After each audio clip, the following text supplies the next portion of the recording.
Kuil leluhur terletak di bagian belakang aula klan Shu. Tempat ini tutup sepanjang tahun. Biasanya, selain petinggi klan, satu-satunya kesempatan bagi yang lain untuk datang ke sini adalah pengorbanan klan. Hari ini adalah hari pengorbanan klan. Hanya melalui kesempatan ini, orang-orang ini akan memiliki kesempatan untuk melihat bagian dalam kuil leluhur. Di luar kuil leluhur, terdapat halaman yang menempati area yang cukup luas. Halaman itu tertata rapi di semua arah, dan batu-batu aneh berdiri dalam jumlah besar. Tanahnya terbuat dari batu hitam keras, dan diukir dengan rune misterius. Melihat dari atas, orang dapat melihat bahwa rune-rune ini saling terkait untuk membentuk formasi besar. Bahkan benda-benda yang tampaknya biasa yang dipajang di halaman adalah bagian dari formasi ini. Kuil leluhur terletak di posisi paling tengah dari seluruh formasi. Tidak sulit untuk membayangkan bahwa jika seseorang mencoba masuk tanpa izin, dari arah manapun mereka datang, mereka akan memicu operasi formasi besar ini. Pada saat ini, ada banyak tokoh yang berdiri di halaman depan kuil leluhur. Kebanyakan dari mereka adalah tokoh yang muncul dalam pertemuan klan. Mereka juga merupakan tokoh terkemuka di antara generasi muda klan Shu, Shou Feng, dan yang lainnya ada di antara mereka. Bahkan pemimpin klan muda Shou Shajun berdiri di sana. Adapun beberapa pria parubaya, mereka adalah diaken dari berbagai tempat di klan. Mereka mengandalkan kontribusi mereka terhadap klan untuk membuat pengecualian dan memasuki tempat ini untuk berpartisipasi dalam pengorbanan klan. Di depan kuil leluhur, dengan Shu Yuheng sebagai pemimpinnya, ada 3 orang berdiri berdampingan. Di sebelah kanan ada Shou Dingtian yang berwajah muram, dan di sebelah kiri ada seorang wanita bertubuh tegap. Pada saat ini, mereka bertiga terdiam. Mata mereka menatap dengan tenang ke arah orang-orang yang hadir. Ketika wanita itu menarik kembali tatapan tajamnya, dia menatap langit di atas kepalanya dan mengerutkan kening. Menurut aturan, sudah waktunya untuk membuka kuil leluhur. Namun, Shou Yuheng yang berdiri di samping bersikap acuh tak acuh. Sepertinya dia sengaja menunggu seseorang. Pada saat ini, langkah kaki terdengar dari luar pintu.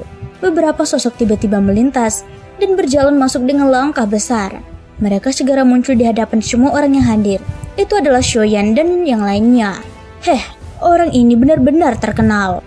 Melihat beberapa sosok yang melangkah ke halaman berdampingan, Shou Shajun yang menyilangkan tangan di depan dada dengan ekspresi gembira tak dapat menahan tawa. Shou Xiu di sampingnya juga tersenyum dan mengamati Shoyan yang mendekat dengan penuh minat. Pada saat yang sama, tatapan Shou Yuheng dan 2 orang lainnya juga tertuju pada Shoyan yang merupakan pemimpin kelompok itu. Melihat Shoyan yang berjalan melewati kerumunan selangkah demi selangkah, Shou Dingtian mengertakkan giginya dan bergumam dengan suara rendah. Memangnya, kenapa kalau mereka ada di sini? Orang tua ini tidak akan pernah membiarkan siapapun menodai garis keturunan klanku. Di samping Shou Yuheng, wanita itu menatap dingin ke arah Shoyan yang berjubah hitam seraya berkata, "Dia Shoyan?" Shou Yuheng juga menatap Shoyan yang sedang berjalan mendekat. Matanya yang tenang memancarkan cahaya, dan kata-katanya penuh dengan pujian. Benar sekali, meskipun dia terlihat biasa saja, hanya sedikit orang di generasinya yang bisa dibandingkan dengannya. Mendengar itu, wanita itu tidak dapat menahan diri untuk tidak mengangkat alisnya dan menatap Shou Yuheng. Dia berkata, dia memang orang biasa. Dia hanya memiliki api surgawi dan mengalahkan putra mahkota. Shou Yuheng sedikit terkejut dan tersenyum canggung. Wanita itu hanya mengerutkan bibirnya dan melanjutkan, "Kau sengaja tidak memberitahuku hal ini karena kau ingin aku memiliki kesan yang baik tentang kekuatan yang telah ia tunjukkan tanpa mengetahuinya, sehingga ia dapat menjalani pengorbanan klan dengan lebih lancar." Setelah rencananya terbongkar, Shou Yuheng langsung tertawa malu. Wanita itu dengan dingin menarik kembali tatapannya dan menatap Shoyan dan yang lainnya. Dia berkata dengan wajah tanpa ekspresi, "Tugasku adalah menjaga kelancaran pelaksanaan pengorbanan klan dan penilaian peringkat garis keturunan. Sisanya akan didasarkan pada aturan klan. Aku tidak akan ikut campur. Jika pemimpin klan ingin aku bersikap lunak padanya, maka silahkan cari orang lain saja." Shou Yuheng tertawa datar. Dia pun berkata, "Tetua ke-6, mengapa kau berkata begitu?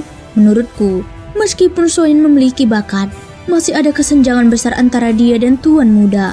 Itulah sebabnya aku berkata begitu." Wanita itu terlalu malas untuk mengatakan apapun setelah mendengarnya. Pada saat ini, Shoyan tengah menatap beberapa sosok yang dikenalnya di depannya. Setelah menganggukkan kepala dan menyapa beberapa orang di depannya, tatapannya baru saja mendarat pada Sho Sha-jun ketika ia tiba-tiba merasakan sebuah kekuatan jiwa yang tidak dikenalnya mendekat dengan cepat. Seketika, ia tanpa sadar mengernyitkan alisnya. Dengan pikirannya, sebuah kekuatan spiritual yang tak terlihat keluar dari antara alisnya. Kekuatan itu berubah menjadi tangan besar yang diayunkan dan bertabrakan dengan kekuatan spiritual yang ingin menyerbu. Suara benturan rendah dan dalam tiba-tiba bergema di halaman yang memiliki suasana santai. Tanpa menunggu semua orang tersadar, badai spiritual yang tak terlihat segera menyapu dan menyebar ke segala arah. Banyak orang yang hadir langsung merasa pusing. Bahkan Sho Yuheng dan dua lainnya sedikit mengernyit saat ini. Soyan menyipitkan matanya dan menatap wanita berpakaian merah di depannya.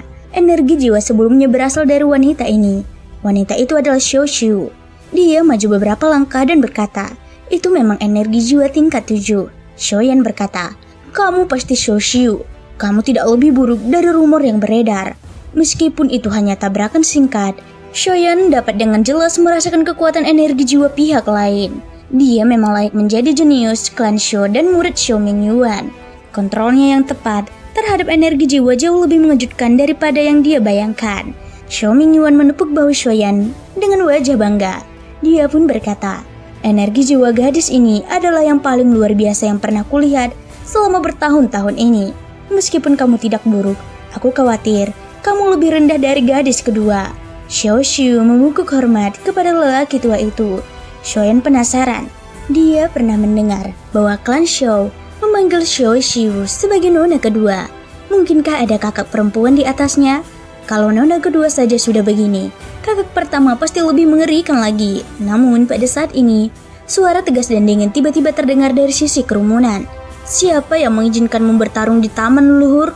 Shoyan langsung tersadar. Semua orang yang hadir segera memusatkan perhatian mereka pada seorang wanita yang berjalan keluar dari kerumunan. Di sampingnya, ada Patriark Sho Yuheng dan Sho Dingtian. Ketika mereka melihat wanita itu, suasana yang awalnya santai langsung menegang. Semua orang membungkuk ke arah wanita itu. Bahkan Sho Sha-jun dan Sho Feng yang biasanya bangga dan memiliki ekspresi dingin juga membungkuk dengan hormat. Pada saat ini, mungkin hanya Sho Mingyuan dan dua orang lainnya yang tidak takut pada wanita ini. Wajah Shoyan tampak bingung saat dia mengikuti dan membungkuk. Pada saat yang sama, kata-kata Sho Shuan diam-diam memasuki telinganya. "Ini adalah tetua ke-6 klan, Sho Yu Hewa. Dia orang yang tegas. Kamu harus memperhatikan sikapmu." Mendengar ini, Shoyan tidak dapat menahan diri untuk tidak mengangkat alisnya. Tetua ke-6? Sebenarnya dia seorang wanita? Meskipun Shoyan terkejut dalam hatinya ketika berhadapan dengan tetua ke-6 yang tiba-tiba muncul di depannya, dia tidak berani meremehkannya. Junior Shoyan memberi salam kepada Patriark dan tetua ke-6. Kata-kata Shoyan sengaja mengabaikan Sho Dingtian, menyebabkan wajah tuanya tampak sangat jelek. Sho Yuhewa berbicara dingin dengan wajah tanpa ekspresi. "Shoyan, aku baru saja mendengar Patriark memujimu. Sekarang setelah aku melihatmu, kau lebih seperti orang yang digosipkan nakal. Kau adalah orang pertama yang berani bertindak di taman leluhur." Sho Dingtian tiba-tiba menambahkan, "Aula leluhur adalah tempat di mana martabat klan berada. Jika tindakanmu tidak dihukum berat, aku khawatir itu akan merusak suasana." Tatapan sejumlah orang yang hadir tertuju pada Shoyan saat kata-kata ini diucapkan. Hanya beberapa kalimat pendek saja sudah membuat suasana menjadi sangat tegang. Dari kelihatannya, Sho Dingtian bertekad untuk menghentikan Shoyan berpartisipasi dalam pengorbanan klan. Sho Yuheng tidak berekspresi, tetapi ketidaksenangan terpancar di kedalaman matanya. Tepat pada saat ini, Sho Shu tiba-tiba melangkah maju untuk menjelaskan, "Patriark, tetua, aku hanya penasaran dengan berinisiatif untuk menyelidiki." Shoyan hanya membela diri. Jika ada hukuman, Shu bersedia menanggungnya. Tetapi semua orang beralih, dan alis Sho Dingtian yang baru saja rileks segera berkerut. Menurut pendapat orang tua ini, Sho Shu hanya menyelidiki tanpa sengaja, tetapi anak ini tidak membedakan antara kawan dan lawan. Jelas bahwa dia melakukannya dengan sengaja. Jika orang seperti itu, tepat saat suara Sho Dingtian jatuh, suara rendah yang tidak senang dari Patriark klan terdengar di telinganya. "Sho Dingtian, jangan berlebihan." Kata-kata yang hendak keluar dari mulut Sho Dingtian juga terhenti dengan paksa. Saat berikutnya, suara dengungan yang menusuk telinga tiba-tiba datang dari aula leluhur yang tertutup rapat di belakang semua orang. Ketika puluhan tatapan berkumpul, mereka melihat pintu aula leluhur perlahan terbuka. Emosi semua orang tiba-tiba berubah saat ini. Kuil leluhur telah dibuka. Suara langkah kaki terdengar satu demi satu, dan suara keras yang penuh semangat membumbung tinggi. Dalam sekejap mata, hanya kelompok Shoyan dan kelompok Shou Shajun yang tersisa. Pada saat ini, Shou Yuehua juga dengan malas mengalihkan pandangannya dan melirik Shou Dingtian. Dia kemudian menatap Shou Yuheng yang berada di samping. Matanya bergerak sedikit, tetapi dia tidak mengatakan apa-apa. Dia berbalik dan berjalan menuju kuil leluhur. Shou Mingyuan tertawa datar dan buru-buru mendesak Shoyan dan yang lainnya. Sudah terbuka, ayo pengorbanan kalian lebih penting. Meskipun kata-kata Shou Yuheng tadi terdengar datar, kemarahan di dalamnya tidak dapat dibantah. Bahkan dengan temperamennya dia masih terkejut. Biasanya, tidak sedikit orang di klan yang mengejek patriark karena tidak melakukan apapun. Dia tidak memiliki pendapatnya sendiri tentang masalah klan dan membiarkannya melakukan apapun yang dia inginkan. Bahkan ada orang yang berpikir bahwa posisi patriark hanya ada dalam nama saja. Namun dari kata-kata singkat tadi dan reaksi Shou Dingtian dan Shou Yuehua itu jelas sangat berbeda dari apa yang dipikirkan semua orang. Melihat Shou Le dan yang lainnya berbisik-bisik di samping, Shou Mingyuan melirik Shou Yuheng dari sudut matanya dan berkata, "Patriark hanya berniat mengabaikan pertikaian dalam klan. Jangan kira dia tidak peduli dengan apapun." Begitu patriark menjadi serius, aku khawatir bahkan tetua agung pun harus mendengarkan perintahnya. Sambil berbicara, Shou Mingyuan menepuk bahu Shoyan dan menoleh untuk melihat ke depan. Kamu harus berhati-hati dengan wanita itu, karena dia mampu duduk dengan kokoh di posisi patriark. Tidak perlu diragukan lagi kemampuannya. Jangan meremehkannya. Ketika pintu mendalam terbuka sepenuhnya, arus orang baru saja tiba di pintu ketika raungan rendah dan memekakkan telinga tiba-tiba terdengar dari kuil leluhur. Dalam sekejap, itu menguncang sekelompok orang dan memaksa mereka mundur. Adegan tiba-tiba di depannya membuat alis Shoyan sedikit berkedut. Ternyata, ada orang lain di kuil leluhur. Melihat raungan ini, kekuatan orang ini juga pasti sangat kuat. Semuanya mundur 10 kaki. Teriakan yang dipenuhi rasa dingin segera terdengar. Saat orang-orang hadir melihat sosok itu, mereka juga dengan cepat mundur karena takut. Sosok tubuh kekar dengan kulit abu-abu terekspos di hadapan semua orang. Ketika Shoyan pertama kali melihat orang ini, bahkan tubuhnya pun sedikit menegang. Begitu dia sadar kembali, pupil matanya tiba-tiba menyusut, dan dia terengah-engah dengan keras untuk beberapa saat. Ketika dia menonggak lagi, dia menemukan bahwa orang itu sedang menatapnya lurus saat ini. Jangan lihat matanya. Shou Mingyuan menjerit pelan dan menarik kembali Shoyan yang matanya hampir kehilangan fokus. Itu adalah tetua keempat dari klan, Shou Ming. Dia telah menekuni jalan agung, batu sepanjang hidupnya. Bahkan matanya sangat aneh. Saat kamu melihatnya, kamu harus berhati-hati agar tidak takut dengan kemampuannya yang aneh. Begitu kata-kata ini diucapkan, Shoyan akhirnya tiba-tiba mengerti. Tidak heran dia merasakan tekanan yang begitu berat saat itu. Alasannya sebenarnya ada di sini. Namun, memikirkannya dari sudut pandang lain, tetua keempat ini memang orang yang menguncang surga. Hanya dengan sekali pandang saja, dia bisa memiliki kemampuan yang aneh. Orang biasa membayangkan betapa menakutkannya kekuatan sejatinya.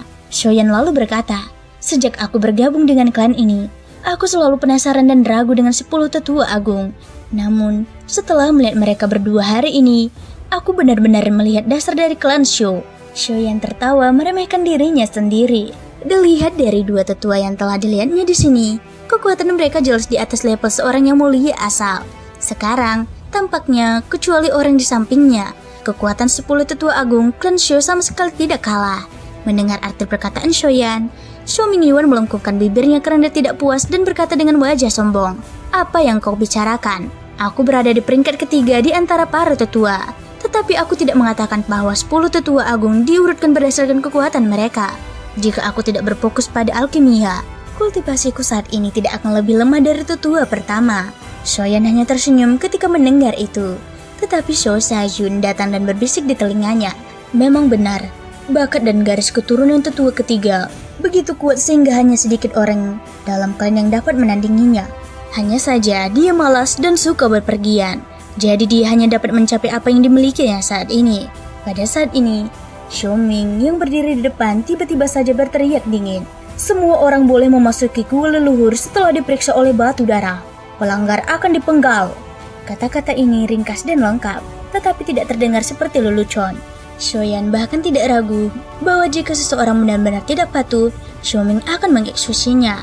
Orang ini sungguh kejam. Shoyan mendecakkan bibirnya dan mendesah pelan.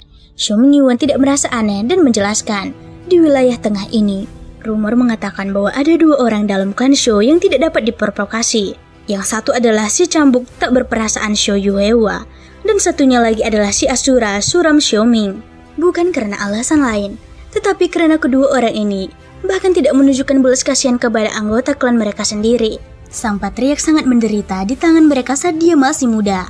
Di akhir kata-katanya, Xiaoming Yuan mengalihkan pandangannya ke Xiao Yuheng. Hal ini juga membuat Shoyan dan yang lainnya yang tidak tahu apa yang sedang terjadi menunjukkan ekspresi penasaran. Bahkan Xiao Shaijun pun datang dengan sedikit rasa tertarik. Namun, sebelum Xiaoming Yuan sempat menceritakan, Xiao Dingtian dan Xiao Yuhua sudah berdiri di panggung tinggi.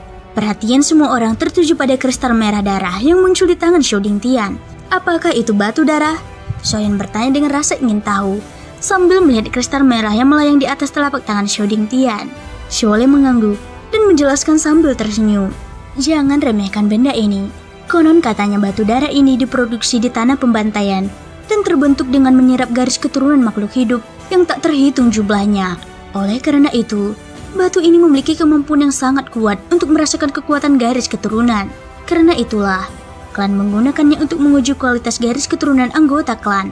Shoyan mengalihkan pandangannya dengan penuh minat saat mendengar penjelasan itu. Pada saat yang sama, Xiao Dingtian yang memegang batu darah memberikan perintah. Total ada 50 orang yang berpartisipasi dalam pengorbanan klan kali ini, tidak termasuk para panatua, dan dia akan dari berbagai departemen. Tersisa 40 orang. Kalian masing-masing akan maju untuk mengajukan batu darah. Setelah lulus ujian batu darah, kalian akan memenuhi syarat untuk memasuki aula leluhur. Xiao Dingtian berdiri di panggung tinggi saat suaranya yang berwibawa segera menyebar. Kerumunan juga bergerak sesuai saat mereka terbagi menjadi 2 kelompok dan menunggu dengan tenang. Dengan Xiaoming dan Xiao Yuhua yang mengintimidasi mereka di depan, orang-orang ini sangat pendiam pada saat ini. Di bawah panggung, Shoyan melihat kerumunan yang dengan cepat berpisah dan tidak bisa menahan rasa terkejut. Dia telah melihat banyak bakat luar biasa di antara generasi muda klan Shou ketika dia berpartisipasi dalam pertemuan klan. Dia awalnya mengira itu saja, namun sepertinya dia telah meremehkan pondasi klan Shou. Sekarang, sepertinya apa yang dikatakan Xiao Dingtian mungkin tidak termasuk semua pakar terbaik di antara generasi muda klan Shou. Untuk mampu berdiri di antara kekuatan teratas di benua, kekuatan klan Shou mungkin jauh melampaui imajinasinya. Memikirkan hal ini, Shoyan tidak dapat menahan tawa sendiri. Jika dipikirkan dengan seksama, klan Shou yang telah dilihatnya sejauh ini hanyalah puncak gunung es. Sejauh yang diketahui Xiaoming Yuan, dia baru bertemu setengah dari 10 tetua agung. Bahkan lebih sulit untuk menilai kekuatan para tetua yang tersisa. Di klan Shou yang begitu besar, pasti ada keberadaan yang menakutkan yang tidak diketahui orang biasa. Orang-orang itu adalah inti sejati klan Shou. Saat ini, orang-orang yang berdiri di depannya hanyalah para pemimpin klan Shou. Pertama, Tuan Muda Shou. Suara Xiao Dingtian yang tajam dan serak tiba-tiba bergema. Sebagai patriark muda, Xiao Shaijun secara alami berada di depan, di bawah tatapan semua orang. Dia perlahan melangkah maju dan mengambil batu darah dari Xiao Dingtian. Namun, dia tidak terburu-buru untuk mengujinya. Sebaliknya dia berdiri di samping. Kedua, tepat saat Xiao Dingtian hendak membuka mulutnya, teriakan nakal tiba-tiba terdengar. Aku. Suara ini langsung memecah suasana hening. Bahkan Shoyan tidak bisa menahan diri untuk tidak mengangkat alisnya karena terkejut. Menoleh ke sana, dia benar-benar melihat sosok yang dikenalnya melesat keluar dari kerumunan dan dengan cepat tiba di depan Xiao Dingtian. Itu adalah Xiao Liang-er. Bahkan Xiao Yuhua dan Xiaoming yang baru saja mengurutkan kening tampak tidak berdaya dan mengendurkan alis mereka ketika melihat gadis nakal itu. Xiaole menjelaskan kepada Shoyan sambil melemparkan tatapan iri pada gadis itu. Gadis ini mengandalkan bantuan tetua pertama untuk mengamuk di klan. Namun, dia kebetulan disukai oleh mereka berdua. Bahkan saudara laki-lakinya tidak memiliki kehormatan ini.